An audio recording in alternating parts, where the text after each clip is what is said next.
My name is Bess, and I have been on the Applerooth team for 8 years now. I came from another small tutoring company. I feel very passionately about reaching out to students and making sure that they have the tools that they need to succeed. And it's not just content knowledge, right? It's not just strategy. It's all of these executive functioning skills that we're going to talk about today. So what I'm going to do is pull up my slideshow and share my screen. Now, you all can talk to me in the Q&A feature if you have questions as we go. I'm going to share that. Bam, done. I'm going to share that. And so if we're going and you're like, Bess, can you clarify something or go back for a moment? I could totally do that. Just pop it into the Q&A. All right, let's figure out what executive functioning is, and then we'll talk about real key ways that we can augment it for our students' lives, and even for ourselves. I use some of these tricks. It's great. So executive functions are essentially the set of cognitive processes that control behavior. What does that actually mean? Really, in a very small nutshell, it means the ability to manage yourself and manage your resources. And that, of course, just saying manage yourself and manage your resources, y'all are thinking, well, that sounds like a lot, right? Like my resources are a lot. Everything that I encounter every day is quite a bit. So we're going to break it down. When we look at executive functioning skills now, we come across a set of the same core ones that all overlap. Different educational psychologists use different words for them, but I'm going to give you pretty much an exhaustive list. Basically, I want you to think of it's setting a goal and then taking all the steps that we need to achieve this goal. Fortunately, these are skills. Just like anything else, skills can be honed. So what are they? I've broken them down into 3 categories. Not everyone will break them down this way, but this is a good way to start. This is a good way to chunk them. Think about them in these 3 digestible chunks. Can you plan? Can you set a goal and follow through with it? Can you prioritize tasks that it takes to achieve that goal, or set other tasks aside for now because they're not as important as this goal is? Can you stay organized to get exactly what you need for a task? And can you manage your time wisely, including breaks, so that you can meet a deadline and still do all of the small things required to accomplish that goal? That's planning. Self-regulation. Can you monitor yourself? Do you know when you're getting distracted and what you're being distracted by? Do you have flexibility so that you can move between tasks in this goal? Can you adjust when things change? So for example, students are asked to make fewer changes for getting to class in middle school than they are for high school. They have different classes, even on different levels of a building, more than they did in middle school. And can you inhibit yourself? Do you have some sort of inhibition to where if you have an app notification on your phone, but you know that you're working towards something, can you regulate yourself and avoid that distraction? Then what we're really going to talk about today, this really all falls under the umbrella of metacognition. Metacognition is thinking about the way that you think. So this involves your working memory. Are you able to store salient facts in your brain to recall them in an effective way when you need them? Do you know where your resources are? All sorts of things. So we're going to break this down again. I'm just going to move this to make sure I don't have any Q&A things popping up. No, good. Okay. I'm going to give you this as another visual. Here's another way of absorbing this information: planning, prioritization, organization, goal setting and follow through, time management, self-regulation, self-monitoring, and inhibition. We'll talk about these in more detail, but I love this. I love this picture of the prefrontal cortex that we have here in the frontal lobe of the brain. This is actually the latest part of the brain to fully develop. And it is where all of these skills, all of this metacognitive skills, all of this takes place. All of this organization and prioritization happens in this red part, the prefrontal cortex here. And it can take a while to develop. It can take people as late as 27, 28, 29 before their prefrontal cortex is fully pruned. So some of my students that I work with on executive functioning coaching, they're 13, they're 14. They're actually pretty much where they need to be It's just that their brain isn't fully pruned yet. So I tell them, it's okay, your brain is still a little smooth. So we have to put systems in place that you can still be really successful to give your brain a chance to fully prune. There's some science for you. I love it. I like to think of these skills as having their own unique balance. Some of you out there have more than one child, and you go, man, my one kid is great at planning, but I'll be darned if she can ever turn in anything on time, right? She lacks that sort of that follow through. Or I have a student who is wonderful at turning things in, but it's always half done because he doesn't think about each step in the process, right? So they're all in a balance. And some students are excellent at time management and terrible at self-regulation, right? Some students are, you know what, I'm going to put my phone away. I'm not going to have any distractions and I'm going to do this, and then just completely forget to turn in their Spanish worksheet, right? Like y'all know, you know what I'm talking about. It's all a balance. So what are our foundational skills? If we really talk about, you can think of this as the stuff that tends to emerge sooner: response inhibition, impulse control. Y'all have met 3-year-olds, you know, they don't have any impulse control. If they want to grab your earring, they will grab your earring, right? You know, that just yank it right out. Working memory, storing knowledge in a readily retrievable way, emotional control, realizing that you're sad or angry and going, okay, cool, I'm sad and angry. I can take some deep breaths and it'll be okay, versus having tantrums, right? Flexibility, the ability to adjust to unexpected changes, sustaining your attention. Kindergartners are not and should not be as good at sustaining their attention as 4th graders are. So story time is a little bit shorter, and the storybooks have much prettier pictures. Sustained attention and task initiating, getting going on something. This is from one of my favorite books, Smart But Scattered by Peg Dawson. It's a short read. It's a good read if you want to look further into this stuff. Then we start to get into advanced skills: planning, prioritizing, organization, time management, and I love this phrase, goal-directed persistence. Now you can start to see what I mean by we're seeing different things, or sorry, the same things being called slightly different things by different people, different doctors in the field, different educational psychologists, but we're working towards this main theme of, hey, are you able to prioritize your tasks and initiate, organize, and follow through? And then importantly, metacognition. Metacognition is what I keep referring back to with my students that I work with as an EF coach. I'm constantly asking them to think about the way that they think. We're constantly going, what worked, what didn't work, and why. We're treating it as an adventure and an exploration. I want you to think of it this way. Let's think about our thinking. Let's understand how we learn. And different students will learn in different ways, right?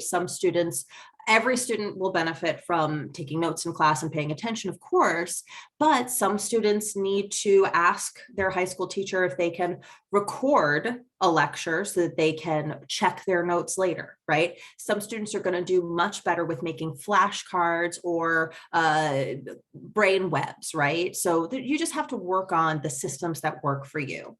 What's really wonderful for a student is knowing when they need help and knowing what kind of help they need.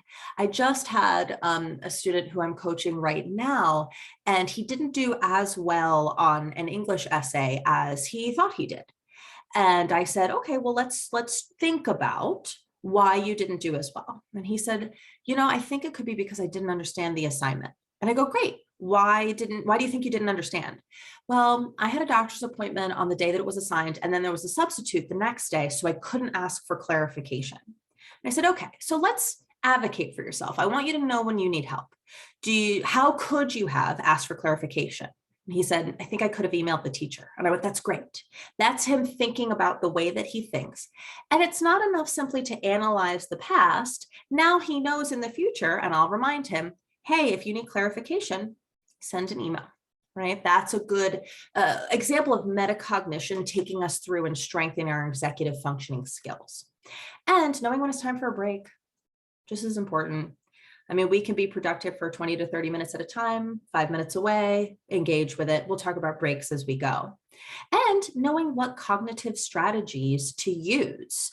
When is it that I use my notes for this class? When is it that I go back and look at this recording? When do I log on to Google Classrooms and recheck the slides that my teacher used? When is it that I sign on to Delta Math, right? Knowing the cognitive strategies that you need. Excellent.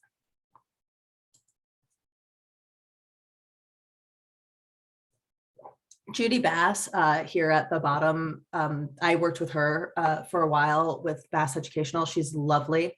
And I love this quote from her. Students who know what they are good at are much better off than those who only know everything that they are bad at. Right. And so frequently students will give themselves negative self-talk, right? Oh, you sucked at that. That wasn't great. Like, but really we can focus on what they're good at as well. And that kind of self-awareness, that kind of metacognition and celebrating the wins is key. We look at those cause and effect relationships. We can reflect on, why was that essay not as strong as you thought? Really, truly, we didn't understand the assignment. Does this student have a tendency to rush ahead before he fully understands what's being asked of him? That's a tendency I get to look for with this student. How were your tendencies, your behaviors tied to the performances that you saw? My students hate this, but I'll literally make them journal about it, right? I'll go, okay, write it down. Let's look at what you did and what that yielded. No judgment at all, just observation. And then what can you learn from it? Understand yourself, know your strengths and your weaknesses. We're not worried about the things that you're strong at. If you're always good at starting a task, that's great. You know what you're good at. That's incredible. How can that launch you into better organization, which is what you really need? Celebrate those wins. They'll launch you into the good stuff. I think that this is needless to say, but EF skills are highly transferable. I use them all the time. I am a big fan of bullet journaling, and I'm an executive functioning coach. What is really nice and what I recommend parents and teachers try with their students is show them how these skills, organization, self-regulation, follow through are helping them with their hobbies. Right. So if they play baseball, you show up for the team, you write down the practice times in your calendar, and you stay until the end of the game. Right. And when your energy starts to wane, what do? You drink your Gatorade, you stretch in the dugout, and then you show up and you go to bat. And those are transferable skills. And we can start to link students' habits with what they enjoy doing to that biology quiz that they don't want to study for. But what can you do, right? You show up for the team, you show up for yourself, right? And your future self and your grades. And what do you do when your energy wanes? You take a moment, you eat a snack, and then you come back in and you follow through. Those transferable skills, we point those out to students and they really start to flourish. Really good. And then we reflect. We ask questions back. Once students start to ask questions about their performance, their systems will start to fall into place. How did that work for me? What didn't work? What can I learn from this, right? No failure, no mistake is so catastrophic that we can't move on from it. In fact, we should just be curious about it. I think mistakes are great. Mistakes are so helpful. Let curiosity drive your conversation. Reframe your failures and your setbacks through a lens of curiosity. Ooh, why did it go that way? Where will we see something like this again? What can we do, right? Failure is totally an option. If you're not making any mistakes, then I'm sorry, you're not learning, right? Like we put so much pressure on our students, on our children to be so perfect, but I love it when students make mistakes. What did you learn? This is great. Chunk, chew, and check. This is really the way that everyone learns. For every 10 minutes that a student absorbs new information, the brain needs 2 minutes to process that information. So we can chunk our learning into 10-minute segments, give ourselves 2 minutes to really chew on it, and then we can go back and check for comprehension and understanding. A lot of teachers just want to give a lot of information, go, but it's not helpful to just continue to deliver content. We really want to give our students the opportunity to process and check their understanding. Chunk, chew, check. I love that. We don't learn from experience, we learn from reflecting on experience. That's the big takeaway from this. Teaching students to become more adaptable is key. I have students that I work with who don't do well with different teachers if there's a substitute one day, and we want to build resiliency to that, right? Like they don't do as strongly if their schedule changes. We want to build resiliency to that. How can we take in that change and still be efficient and effective? Keep in mind, if your student, is in 8th grade this year and is finishing middle school, what worked this year might not work for them next year as they enter high school. The willingness to be flexible can be like, if you're unwilling to be flexible, then you're going to build a lot of frustration. I actually think that that's helpful. We're going to talk about this term, frustration tolerance. It's okay to be frustrated. In math can be very frustrating. I tell my students, when you're really struggling and you're frustrated with math, that's actually when you're getting smarter. That's when the neurons in your brain and those pathways are firing and you're actually literally getting better at math. So there's method, there's merit to being frustrated. So if you're willing to be flexible, you're cultivating frustration tolerance. Let's try a new method of recording homework. It might not work, but let's try it. Be willing to take a risk, see what happens. Parents also tell me, my child just isn't motivated.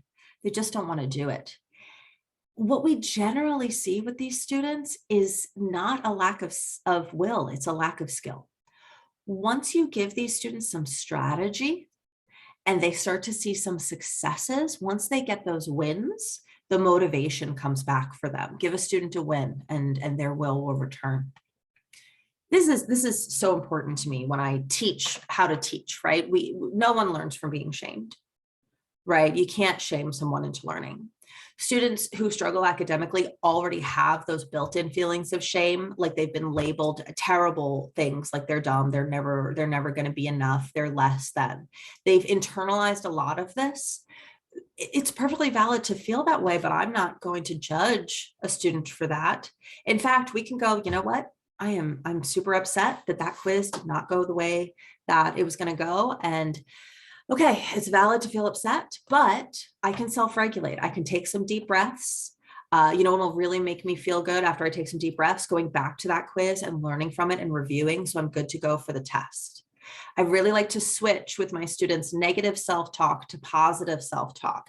You can have an inner critic who says, you're not good enough, you suck at this, you'll never be good at math, science, whatever. Or you can have an inner coach that goes, all right, you're doing great, just get back in there. It was just one setback, you only missed one problem, you're still good to go, you're still firing on all your cylinders. Or, okay, we've had a little bit of a setback, what strategies can we use? Turn off your inner critic and try working with your inner coach, that positive self-talk. You can do hard things. I tell my students that's the catch-all for me, right? It's just, I want my students saying to themselves, you can do hard things. This is really hard, I'll never get it. That voice turns off and the other voice says, you can do hard things. This is a hard thing, you can do it.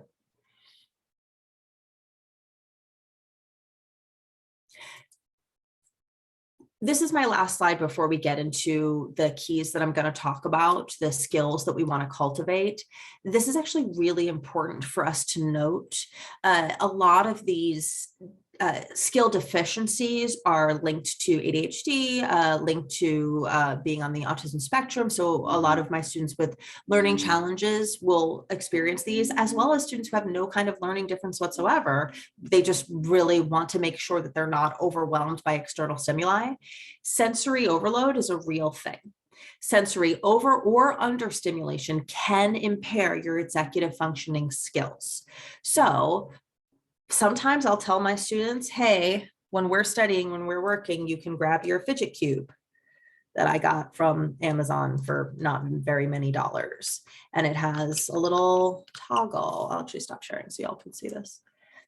It has a little toggle and it has a little switch and it has a little spinny part, right? Like a lot of it is silent. So it doesn't matter if you mess with it, when you're supposed to be having quiet time. Some of it is loud, some of it clicks, but I really like these. They sort of filter the extra need to fidget. So that's a good tool, fidget cube, for that extra stimuli. I also want to keep aware that students might need to see the right amount of visual stimulation in an environment. So it's not necessarily helpful for them to be in a very cluttered environment. When I was younger, I could tolerate studying with music on, and now I can't do it. If I really have to concentrate, I can't do music with lyrics, right? I can do maybe classical music. So that's something to think about. Touch, this sort of, the fidget cube that I showed you sort of helps with that tactile touch. Some students will mess with their clothes, or they'll twirl their hair. We want to cultivate that for them. I'm totally fine with a student twirling their hair while they're studying. Strong senses of smell can interfere with focus. Yeah, how about that? And I've also seen students need a much better sense of balance before they can focus, right? So like windows on their computer opening and closing really quickly can throw up their sense of balance. Oh, forbid they have a concussion, right? Or have an inner ear issue, that can be a problem. So we just want to make sure that we're creating environments where students, their senses are not over or underwhelmed.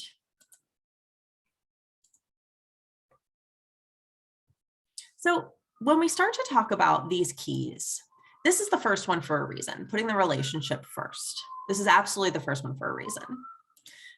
This is our colleague, Dr. Saleen. She does some presentations with us as well. She's really incredible, and she's collaborated with us to really refine our executive functioning skill that we give to you all in that list. So she talks about the 5 C's: self-control, compassion, collaboration, consistency, and celebration. This is the talking about the wins that I was talking about before. The relationship with the student for us as EF coaches really takes center stage.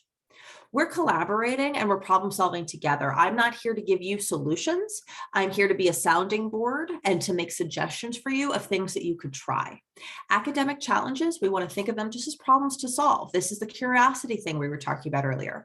Life is full of problems to solve. If you can do these, you're going to be set. If you have this curious attitude, it's going to serve you very well. Students can lay out a list of all the unsolved problems that they want to deal with and figure out which are the most important to them.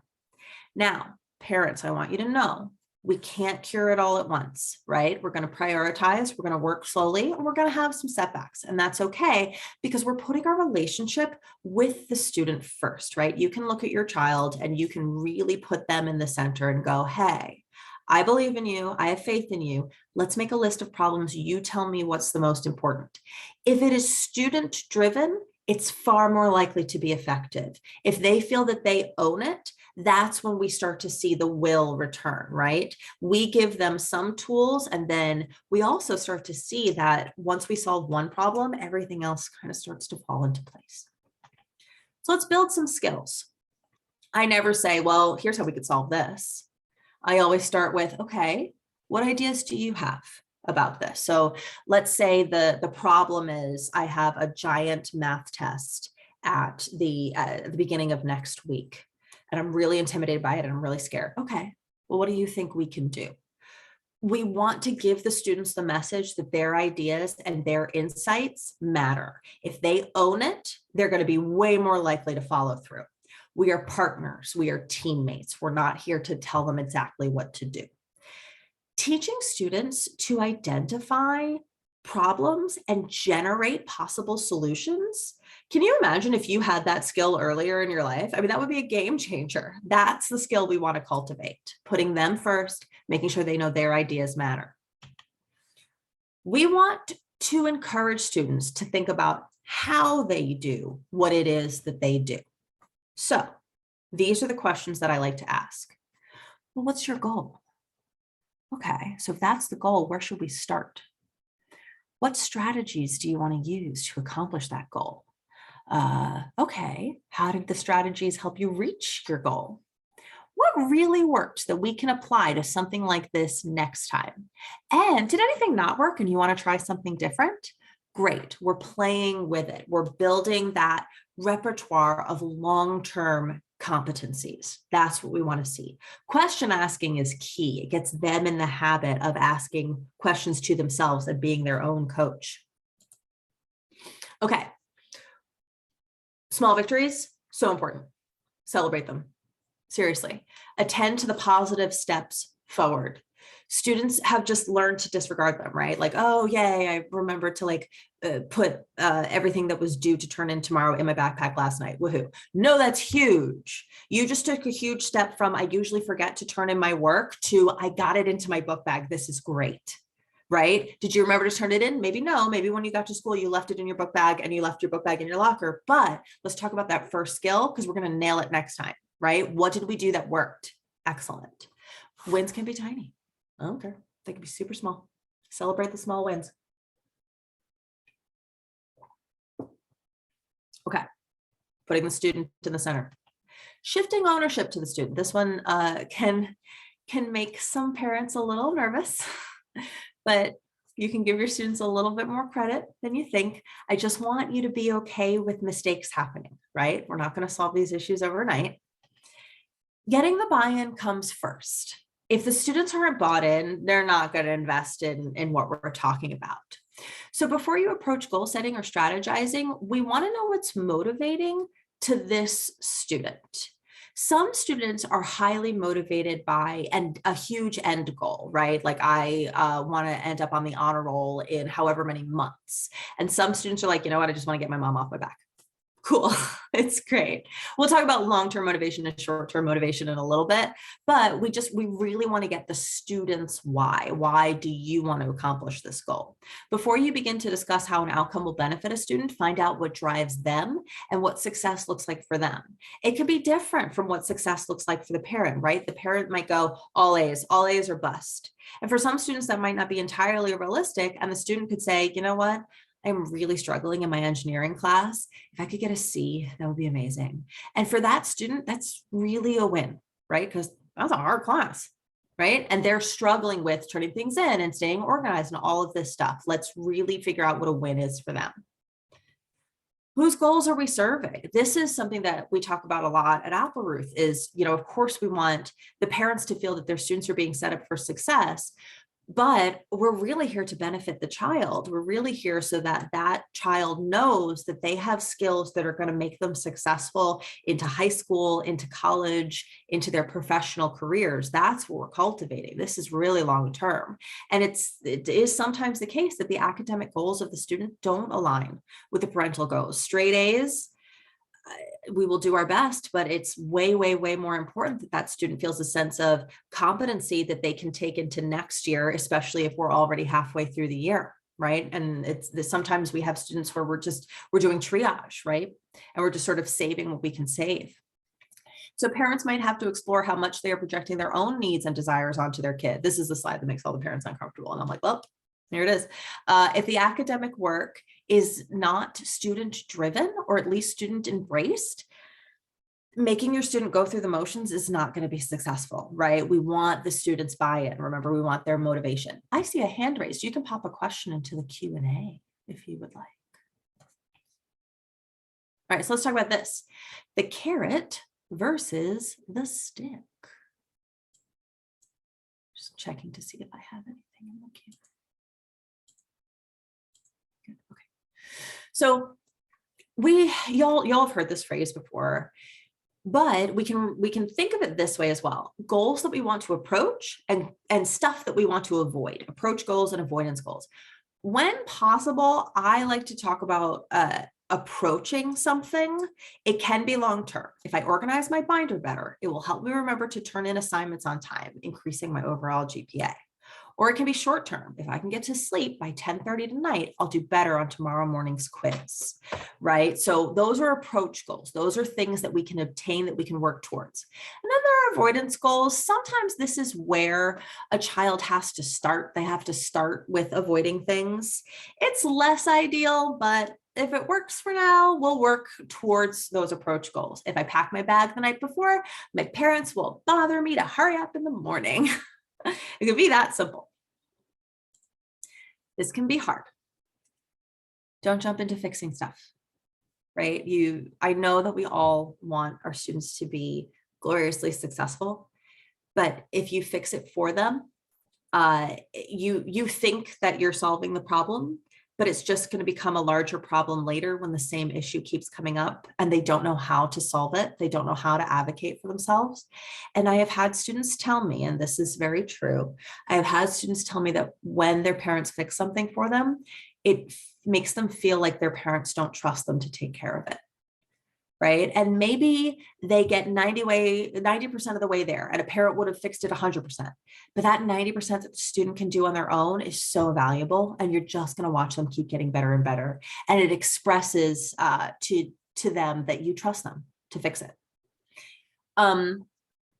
When a student complains, and they will, and they have, they're complaining about a teacher or an assignment or some other challenge, before you dive in, listen. Oh man, that sounds frustrating. Tell me about it, right? Switch to that curiosity, switch to those questions. That's so valid that you feel like that. That sounds rough. So what do you think you're going to do about it? What are you going to try, right? What is your goal? What do you think will work? Okay, so I've been talking about what makes parents uncomfortable. Don't worry, we can push our students towards discomfort as well. I love this. The place between comfort and just having no tolerance for what's going on, that's where the growth happens. We want to live in that uncomfortable, challenging place, that place of slight frustration. I'll keep harkening back to math because I think it's sort of a relatable goal that everyone can look back on. Even parents now listening to this, think about like a math class in high school or college that was really, really challenging, and even a problem like, oh my gosh, I remember that professor. She put this on the board. I had such a hard time and I was frustrated. And then I finally got it. That location of frustration, the location of frustration is where we have our growth. We're moving the students beyond their zone of comfort. We're cultivating a tolerance for frustration. I love this phrase, the zone of proximal development. It's juicy. I love that. And you know what? Things get frustrating. We don't want to meet with frustration and then immediately quit and walk out. That's not what we want. We want to cultivate grit. We want to show up for the hard stuff. You can do hard things. Students have to own their setbacks and when things start to fall apart. Cool. Something fell apart. It didn't work out the way that I wanted it to. Why? Why did that happen? So, where did things go wrong? Let me find the problem and figure out what I need to do differently next time. Keep student responsibility. It's still on them. They need to make the necessary changes. No judgment, no shame. Okay, cool. Something went wrong. Tell me about it. Why do you think that happened? Interesting. What can we do differently next time?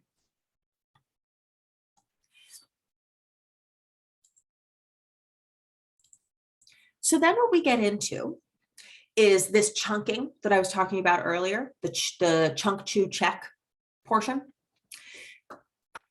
Simple tasks, not so simple. What we think of as simple, students can think of as very complex. Don't assume that things are effortless just because they're effortless for you. Ask questions until the student can articulate every step. There are more steps than you think. All right.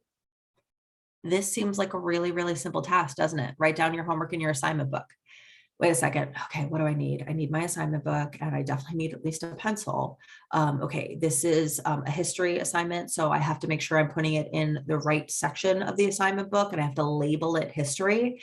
And then it's not going to be helpful to me if I don't know that I need pages 36 through 42 in the textbook, and that there are 5 examples throughout those pages that I need to write down on scratch paper to turn in, right? And also part of that history assignment is to log into Google Classrooms and fill in blanks in the Google presentation that my teacher made after I read these pages and fill out these examples, right? Like it's a lot of minutia. And then if you write it down, you still have to check it and know where to look, right? So these things that we think are simple are highly complex. highly complex. I had a student once, she never showed up with a pencil. She never remembered to put her pencil in her backpack. So, hey, you need to write down your homework in your assignment book. How are you going to do that? Step one for her was packing a pencil that just lived in her bag all the time, that she took it out, wrote something down, immediately put it in her bag, building that habit, having an extra one, you know, in her locker, and then like getting an accountability buddy for her pencil to be like, hey, my friend, can you loan me a pencil? Right? It was like always making sure she had a writing tool. That was the step one for her. It's complex, y'all. All right. Helping a student through all the phases of a task. Can my student self-start? Can they follow through with all of the steps? And can they complete it? What I tend to see is once students get organized in a system that they feel works for them, the persistence is less of a problem. It's starting and finishing, turning stuff in. I kind of want to talk about this a little bit more before I move on to this. Task initiation. We'll talk about setting up simple systems in a minute, but truly the power of writing tasks down and prioritizing them just in a list and talking about what's the most important and being able to cross things off of a list really helps with task initiation. I know I'm not the only one who's guilty of this. I will write stuff down on a to-do list just for the satisfaction of crossing them off. That's a good tool for task initiation. Rewarding yourself with, if I am able to start and finish this task, I will reward myself with 30 minutes of media time, right? Whatever that is. That helps us get into the mode of tasks. Task completion, get used to your students celebrating those wins with your students. When they turn something in and it's fully completed, celebrating those wins with them. That really helps. We'll come back to these simple systems in a second, but I didn't want to leave it with just that. Okay, so let's talk about working memory. Working memory is the amount of information that you can hold in your brain at one time that is readily retrievable. Students can get derailed and distracted as they navigate their day, and they have to come back to whatever facts that they were retrieving in the moment. Transitions can prove very troublesome, going from home to school, going from class to class. Students with lower executive functioning skills can struggle with transitions or pivots to different situations where we really have to give them tools, right? Like if we're putting them in a new situation, we need to know this student really benefits from taking detailed notes and then going back later and underlining them. This student really benefits from having a different color. She can't just have one of those 5-star binders with the 3 subjects. No. She really needs like a blue one for biology and a green one for math and a yellow one, right? She really needs the separate ones. That's a better system for her, right? Then we can make those pivots easier by helping students build what they need. Being able to anticipate a shift is so helpful.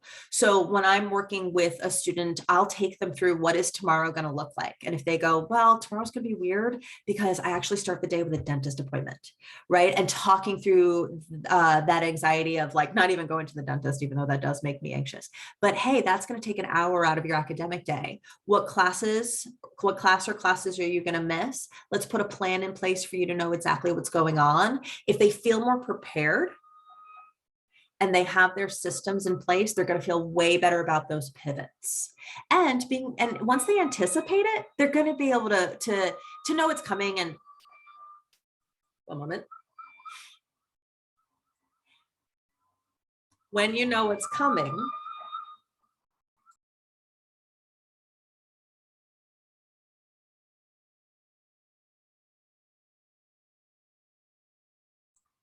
I live just outside of DC, so that might happen. When you are able to anticipate shifts, you can adapt to them much better. This is such a good skill to cultivate. Imagining your future self, doing a future sketch. Think of where you want to be. This is my end goal, and plan all of those steps backwards. Plan backwards to execute forwards. I want you to think, what resources do I need? What's the timing? When is it due? What's the duration? And what help am I going to need?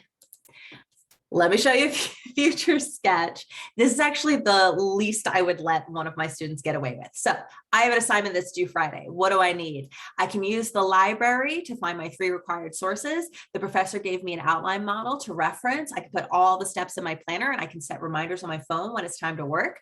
Timing, how long will each step take? Well, I got to brainstorm and I got to research. That's going to take a while. Then I'm going to do my draft. That's at least 2 days that I need, plus editing. The secret is, if a student thinks something is going to take 20 minutes, tell them, plan for double time, plan for it to take 40 minutes. If they think it's going to take an hour, tell them to plan for 2 hours. I'd rather have them be pleasantly surprised that it takes less. And what support do I need? Office hours are on Wednesday. I'm going to start Monday so that I have a draft to show. Bam. Okay. Now, probably the part that you're all waiting for. I'm going to give you a lot of resources that you can take a look at online and see what works for you. I'm not going to just line out like do this definitely, because different things work for different people. So what works for you might not work for your child. There's just more resources out there than there were when we were in school. I like a good old-fashioned planner. I love my bullet journal, but some students are just not going to be as analog as we are, and some students are going to love it. Some students are going to be like, give me colored pencils. I'll make the most beautiful planner you've ever seen. It's going to be really helpful to me. Cloud systems like Dropbox and Google Calendar, I live on Google Calendar. It's so helpful. And I'm going to give you all some more apps as we go, but Focus Me and Finish are great apps. Don't worry about writing these down. Everybody gets a copy of my slides. Let's talk about all the levels of organization that we actually need to think about. Your thoughts, your digital space, and your physical space. Learning to organize and create structure at the big level will help you to create structure at the small level. Your room, your study space, and your screens. For parents looking at me like, Bess, what are you talking about? There is no way I'm going to get my child's room clean. Okay, cool, I hear you. Can we get their study space clean? Can we keep it from being cluttered? Overstimulation can interfere. Too much clutter in a workspace actually overstimulates. Remember that slide that we were talking about with sensory stimulation? That is so real. And if you have a clear workspace, it actually helps you manage.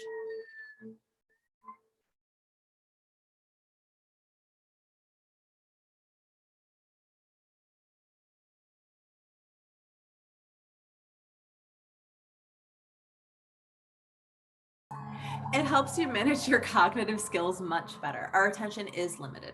We only have so much in the cup. Students just do worse in cluttered learning environments. Okay, so let's talk about organizational spaces.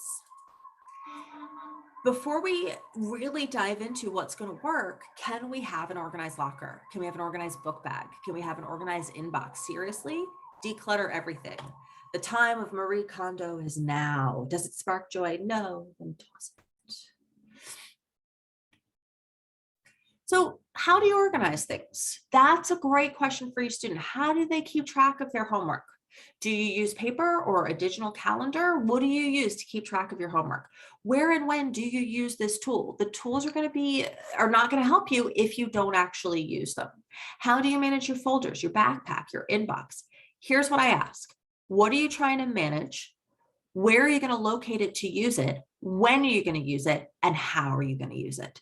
Right? If you've got that analog planner, what is it? It's my analog planner. Where does it live? It lives in my backpack. I don't take it out of my backpack. When do I use it? At the end of every class to write stuff down. How do you use it? When I get home, I get home at 3:30, I eat a snack and I look at it at 4 o'clock every day. What, where, when, and how. Okay, building good habits. That's a habit, right? That I literally just described, the habit of taking your homework planner out every day at 4. Help students understand what habits are helpful and what habits are getting in the way. I spend a good 20 minutes on social media before I go to bed. That is a harmful habit. I don't need that habit. I can get rid of that habit. But I just like watching the puppies. Like I just follow a lot of puppies on Instagram, but I got to get rid of that habit.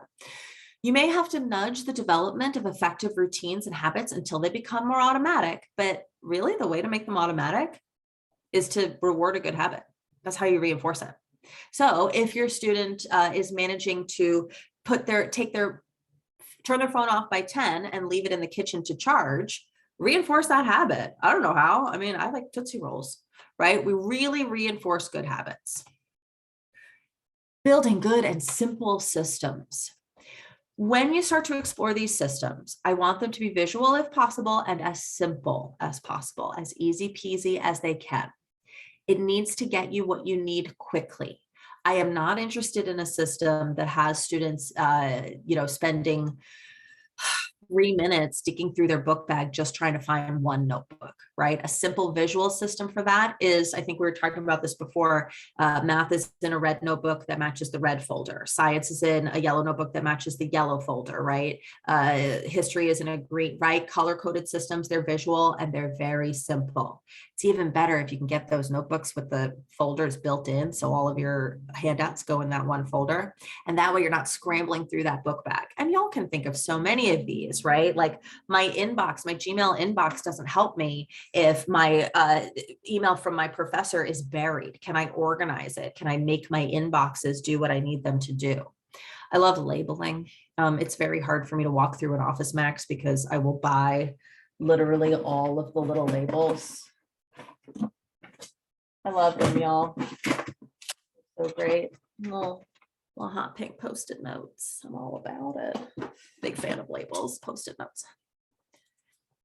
Everyone needs a tailored system. I have a student right now who I'm working with, and his mom is so convinced that Google Calendar is the way to go. And he said, I don't like Google Calendar, I'm not going to use it. And I go, okay, sure, then let's build something that you want to use. And she's like, no, we should be using Google Calendar. And so what I started doing was I started to invite him to our coaching sessions using my Google Calendar and sending both of them a link. And now she can see he doesn't even click on it. He won't use it. And if he doesn't use it, then it doesn't work for him. There are enough resources that it doesn't matter. We'll find something that works for him. Making good habits. A good system is one that gets used. Students will build systems that fail, and that's actually fine. You can experiment, right? Like analog systems are not going to work for everyone. But once a habit becomes automatic, it doesn't require nearly as much brain power, right? Willpower doesn't work. It just doesn't. We want to build a system that does the thinking for you. And that's why I love organizing my Gmail inbox, right? Like if it's from one of my teachers, it'll immediately get prioritized and go to the top. If it's from one of my friends, it's not going to get as high of a prioritization. And that's automatic. I love that stuff. Things that are really that help you be automatic. I'll give you some more apps as we go, but things that can make stuff automatic is crucial. And that's why I really like setting reminders for this on the student's phone. I'll go, you know what, my student every Saturday is his time to sit down and write his college essays, and he'll be doing that until the college deadline. And he has a reminder in his phone, an automatic reminder, hey, it's time to work on your essays. Make it automatic. All right. Oh, I used to love my big visual 11x17 desk calendar. It was great. Please organize the digital environment. Please use bookmarks. Please don't have a million tabs open. Y'all are watching this webinar with a million tabs open right now, aren't you? Haha, gotcha. So I'm a big fan of using Chrome extensions to get more organized. I'm a big fan of bookmarking things that go together. So educational resources like Delta Math, they all go in the same bookmark. So I know immediately where to go if I need to access my educational resources. Please do that. It'll change your life. I'm actually a big fan of Google Calendar. I really love it. I'm kind of sad that my student doesn't like it, but I don't shame him about it. We just find what works for him. Google Calendar is a lifesaver. It really helps you from overbooking, and it breaks stuff down by duration. I think it's lovely. Okay, new challenge for everyone. If you have something coming up and you want to make sure that you're scheduling really skillfully, like for exams, which a lot of us are facing, please also schedule in breaks. That's right. You heard me. Make sure you're scheduling in time away from your academia. Really write it out. Write it out in more detail than you think. Has anyone ever done this? You just dump everything out onto the floor and then just organize it from there. Get permission from your parents before you do this, but like literally just dump your entire book bag out and get rid of the stuff in there that you don't need. That Snickers wrapper from last week, you don't need that, throw it out, right? But then you can start to really see what you have. This student's very prepared. They've got like a first aid kit. This is like a camping thing. There's like extra batteries and gloves. Get it all out in the open, pack what you need. Okay. This is going to take some creativity. Make the things that the distracting things that you want to do hard to get to, and make the things that you need to do easy to get to. So what that means is if you know you want to play PlayStation, take the whole system, unplug it, and put it in a box in the closet, so that when you want to play PlayStation, you literally have to walk over to the closet, open the closet, take out the box, open it, replug in your PlayStation, HDMI cable 1, turn on the TV, go to the HDMI cable 1, that's the PlayStation connected. Then you can play, right? Make the things that you want to do that are distracting hard to get to. Make the things that you don't want to do, like writing that freaking history paper, make that stuff easy to get to. It's right there in your notebook. You have a clean desk to work with. Bam, there it is, done. Willpower will fail, so don't rely on it. I like stay focused. I like block sight and mindful browsing. I also like focus me. That's a good one. And then this last tab, I'm not going to read it, but y'all can read it because I feel like some of y'all will get mad at me for it, but I'm going to stand by it. This bottom one right here.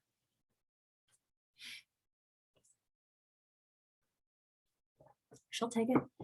Pants have, women's pants have more pockets now. She can take it. Okay, so please engineer a good study environment. Oh man, if my desk like that, I'd be so productive. My desk is okay. So this goes back to that stimulation we were talking about. Chew gum while you study. That's a great idea. Leave your phone plugged in the kitchen. Put on music that's actually going to help you. Oh, also everyone, please use a regular study area. I have some students who every time I meet with them, like I do my executive functioning coaching online, sometimes they're in their bedroom, sometimes they're downstairs in the kitchen, sometimes they're on a couch, and I tell them, nope, make a dedicated study area. Your body gets used to doing what it's doing in a place. State-dependent learning is really real. So you'll do better learning in school, in the actual school building, and better learning at your desk. Please make a regular study area. Engineer a good environment. Oh my God, looking at this desktop gives me anxiety. Close what you don't need. Simplify your folders. Make sure you have appropriate notifications turned on. Turn off the ones that you don't need. What can I turn off while I'm attempting to work? Phones now have, you have great opportunities to just put them on do not disturb for a set amount of time. Okay. Know what's going to distract you. Just be honest with yourself. My phone is going to distract me, so I put it on do not disturb. Actually, I only have it right here right now so I can pick it up and reference it. Usually when I'm working, it lives in a drawer in my desk, so I'm not even looking at it. Oh, there's well, that's where focus me should be. Freedom, stay focused, limit, waste no time. All kinds of good resources. I'm also a big fan of the Pomodoro timer or the tomato timer. That's actually really lovely because it helps you use your breaks efficiently. Apparently, we as humans, this totally makes sense to me. We can focus for 20 minutes, then we need 5 minutes away, 20 minutes, 5 minutes away, 5 minutes, 20 minutes away, or sorry, 20 minutes, 5 minutes away. And then after a chunk of 3 of those, we really need a longer break, a 10-minute break. Pomodoro timers, really helpful. There's an app and a website. Either Pomodoro timer or tomato timer. Create a clear division of work and play. When you're working, you're working. And when you're playing, right? We are not designed to do more than one thing at once. We're really not. Like, we think that we're good at multitasking. Humans are terrible at multitasking. We just are. Like, and if you think you're good at it, I promise you're robbing Peter to pay Paul somewhere. You're just not good at multitasking. You're not. You think you are. You're not. Our brains are just not designed to do it. So let's talk about our last little tool here: self-regulation, self-care, and self-monitoring.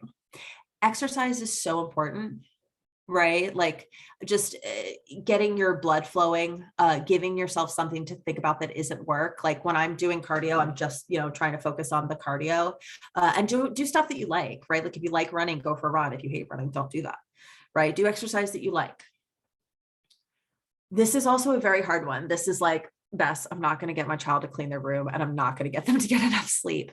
Unfortunately, students need so much sleep. Teenagers, I hate that high school starts as early as it starts because kids need so much sleep. You just really do. Integrate breaks into your work sessions. This was the Pomodoro timer stuff that I was talking about. Small cognitive breaks really let just your brain glucose replenish. And I love this. It's bears repeating, healthy self-talk, be your own best coach. Switch, I'll never get this, to this is a problem to solve. You know, oh gosh, I'm so dumb, I'll never get this, to no, this is hard and you can do hard things. You can do hard things. What I really love now is we're really starting to hit, I'm almost at an hour, so I'm going to try to wrap it up. Thank you all for sticking with me. I only have a few slides left. We're really starting to hit now in academia because of the work of Carol Dweck and her colleagues, the growth mindset, which is really fantastic. She wrote this book called The Power of Yet. It's very short. And it just gives a lot of scenarios where someone had a growth mindset, just a lot of vignettes of someone having a growth mindset and feeling like, you know, I don't have it yet, but I can do it. And that just really changed their perspective. So, you know, a fixed mindset, you have a belief that your skills are set from birth and you'll never get any smarter or better at tennis than you are now. And the growth mindset, which is actually the case, is, well, actually, if you work at something, you're going to get better at it. You know, I don't have it yet, but I'll get there. I'll get there. She has a great TED talk called The Power of Yet. I love it. It's like 9 minutes long. So, self-advocacy, empower students to ask for what they need, right? Like, what tools do they need? Do they need a study buddy? Do they need to ask that? Do they need to send that email to the teacher asking for clarification because they were out when the assignment was given? If they're college students, do they need to attend office hours? Empower students to ask for what they need. Those resources are there for them. Please ask for them. I also just like this bat signal thing. Okay. Some students struggle with help seeking. I think it's a pride thing, but I like to express to them that everybody needs help at some point, and no one needs to know that you asked for help, right? It's just, you know, you, your parents, and the teacher can know. We can coach students on more effective help seeking and really turn them into better self-advocates.